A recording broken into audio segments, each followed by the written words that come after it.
Hello everyone, তোমরা সবাই কেমন আছো? আশা করি ভালো আছো। অমর বিথিকা লাইফস্টাইলে সবাইকে স্বাগত আর অনেক অনেক ভালোবাসা।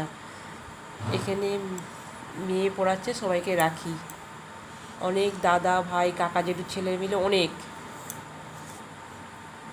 তারপরে চলে আসি রাখি বন্ধনে এতে খেতে গিয়েছিলাম, সেখানে ক্যামেরা ফোন নিয়ে যায়নি, অত ভিড়ে ফোন নিয়ে যায়নি। তারপরে এসে বাড়িতে এসে বরের সাথে ঝগড়া করছি,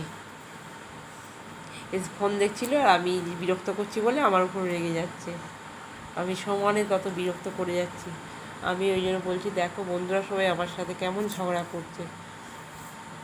সে বেশি যত ওরম করছি তত বেশি রেগে যাচ্ছে। তারপরের দিনে দেখো, এটা হচ্ছে রবিবারের ভিডিও। শনিবারে রাখি পূর্ণিমা ছিল, রাখি পূর্ণিমা কেটে রাখি পূর্ণিমা হয়ে যাওয়ার পর তারপরের দিনে ঠাকুর ঘুরতে আসে সবার বাড়িতে। ঠাকুর ঘুরতে আসছে, ঠাকুর আমি যেতেই পারছি না, সাইড কেটে কেটে ওখানে পুজো হচ্ছে, যেতে পারছি না। ছেলেকে নিয়ে দাঁড়িয়েছিলাম, ছেলে পালিয়ে এলো। তারপরে আমি ওখানে যেয়ে প্রণাম করতে যাব, একটু করে এগোচ্ছি, আবার পেছিয়ে আসছে। তারপরে সন্ধেবেলা ঠাকুর ঘুরতে বেরোয়, ঠাকুর ঘুরতে গেছিলো। তারপর মন্দিরকে যাচ্ছে, এইটা হচ্ছে অন্য একটা মন্দিরের, এরপরে আসবে আমাদের মন্দিরের।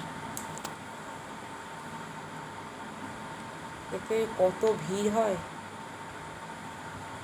ঠাকুরটার মুখটা ভালো করে দেখাতে পারলাম না, বাতাসা পড়েছে, ঘোরাতে গিয়েছিলাম আর ঠাকুরের মুখ দেখাতে পারিনি। তাই দেখো, এটা হচ্ছে আমাদের মন্দিরে চলে আসছে, তারপরেই আসছে অনেকক্ষণ পরেই আসছে আমাদের মন্দিরে। এ ঠাকুর নিয়ে যাচ্ছে, নাচানাচি করছে, খুব মজা হয়।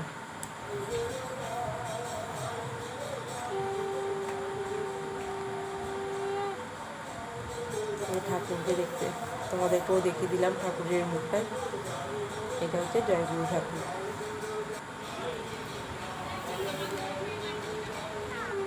কি সুন্দর না, কি সুন্দর ঘোড়ার গাড়িতে করে যাচ্ছে, একটা আলাদাই অনুভূতি। যখন পাশ কেটে চলে গেল ঠাকুরটা, যেন একটা নিজের বলে বোঝাতে পারছি না। চলো, যদি ভিডিওটা ভালো লেগে থাকে লাইক শেয়ার করে দিও। চলো, টাটা, বাই বাই।